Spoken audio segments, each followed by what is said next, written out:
அஸ்ஸலாமு அலைக்கும் வரஹ்மத்துல்லாஹி வபரகாத்துஹு. நாளும் ஓர் அமுதமொழி.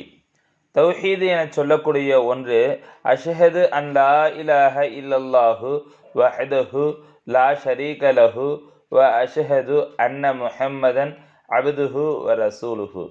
அஷ்ஹது நான் சாட்சி சொல்கிறேன், வேறு இறைவன் இல்லை. வஹ்தஹு அவன் தனித்தவன். லா ஷரீக லஹு அவனுக்கு ஷிர்கு அதாவது இணை இல்லை.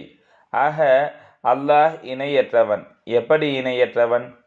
ஒருவன் என்றால் எப்படி ஒருவன் என்பதையும் ஆராய வேண்டும். ஒருவன் என்றால் வானத்தில் இருக்கின்றானா அல்லது வேறு எங்காவது இப்பூமியில் இருக்கின்றானா? பூமி அல்லாது வேறு எத்தனையோ கிரகங்கள் உண்டு, அவைகளில் இருக்கின்றானா? அல்லது பள்ளிக்குள் இருக்கின்றானா அல்லது கஅபாவுக்குள் இருக்கின்றானா? அல்லது ஹஜ்ஜிற்கு சென்று வந்த சிலர் சொல்வது போன்று கஅபாவுக்குள் அடக்கம் செய்யப்பட்டிருக்கின்றானா? எங்கே இருக்கின்றான்?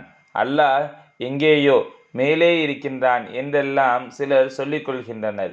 இப்படி பலரும் பலவிதமாய் கூறுகின்றனர். அர்ஷில்தான் அல்லாஹ் இருக்கிறான் என்றால் எப்படி அங்கு மட்டும் இருக்க முடியும்? அரிசி என்றால் ஒரு நாற்காலி.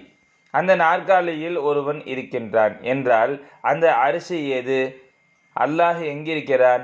ஒரு நாற்காலியில் அமர்ந்திருக்கக்கூடிய ஒருவனை அல்லாஹ் என கூறவியலுமா? ஒரு குறிப்பிட்ட இடத்தில் இருக்கக்கூடிய ஒருவனை மட்டும் அல்லாஹ் என கூறவியலாது.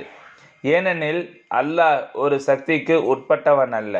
உலகிலுள்ள ஒவ்வொரு மனிதரும் அல்லாஹ்வை ஒவ்வொரு தரமாக நினைத்துள்ளனர்.